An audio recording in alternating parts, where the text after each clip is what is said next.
வணக்கங்க. நான் உங்கள் கலை பேசுகிறேன்.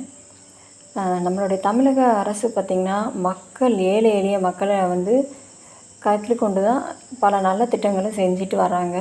அதுலேயும் குறிப்பாக பார்த்திங்கன்னா, ரேஷன் கடையில் மூலமாக கொடுக்குற அரிசி, பருப்பு, எண்ணெய் இந்த மாதிரி பொருட்களில் பார்த்திங்கன்னா, எந்த சத்துமே இல்லை அப்படிங்கிறத நினச்சிட்டு பெரும்பாலான மக்கள் அதை பயன்படுத்துகிறதே இல்லை. ரேஷன் அரிசியை சமைச்சு சாப்பிட்றதுனால அது பெருசாக இருக்கும், இல்லைன்னா அது கூழ் மாதிரி ஆயிரும் அப்படின்னு அந்த சாப்பாடு இல்லைன்னா ரொம்ப பெருசாக இருக்கிறனால யாரும் பயன்படுத்துறது இல்லை. இதை பார்த்திங்கன்னா, ஊட்டச்சத்து தேசிய ஊட்டச்சத்து நிறுவனம் அவங்க இதை ஆராய்ச்சி பண்ணி இந்த அரிசியில் பல நன்மைகள் இருக்குது ரேஷன் அரிசியில் அப்படின்னு சொல்கிறாங்க. இந்த ரேஷன் அரிசியில் பார்த்திங்கன்னா துத்தநாகம், வைட்டமின்கள் அந்த சத்துக்கள்லாம் இருக்குது அப்படின்னாங்க. இதை இந்த ரேஷன் அரிசி சாப்பாடை பெண்கள் சாப்பிடும்போது இரத்த சோகை ரொம்பவும் குறையும் அப்படிங்கிறாங்க. அதுக்கடுத்து இதில் கொழுப்பு பார்த்திங்கன்னா குறையிறோம். அதுக்கடுத்து கொலஸ்ட்ராலு, சோடியம் இதில் நிறைய இருக்குது அப்படின்னு சொல்கிறாங்க. அப்புறம் இந்த உடல் பருமன் நோயெல்லாம் இருக்கும் பார்த்திங்களா, அந்த ரேஷன் அரிசியில் சாப்பிடும்போது அவங்க உடல் பருமன் குறையிறதுக்கு நிறையா வாய்ப்பு இருக்குது அப்படிங்கிறாங்க.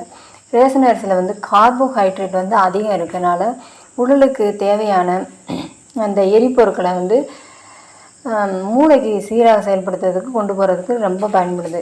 அதனால் உடலுக்கு தேவையான கார்போஹைட்ரேட்டுடைய வளர்ச்சிதை மாற்றங்கள் செய்வதற்கும் இந்த ஆற்றலை தேவையான அளவு உடலுக்கு கொடுக்குது.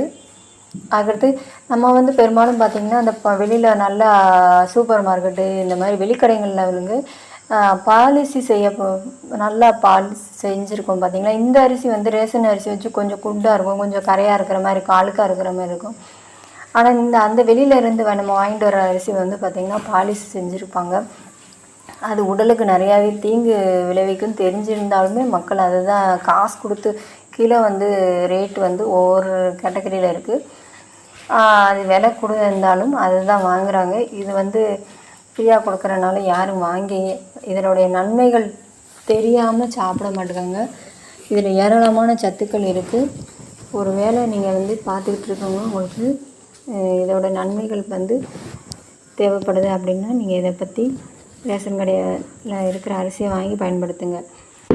இந்த தகவல் உங்களுக்கு பயனுள்ளதாக இல்லை அப்படின்னாலும் உங்களுக்கு பக்கத்தில் இருக்கிறவங்க தெரிஞ்சவங்களுக்கு நீங்கள் இந்த தகவலை அவங்களுக்கு தெரிவிங்க. அவங்க வாங்கி இதை பயன்படுத்தும்.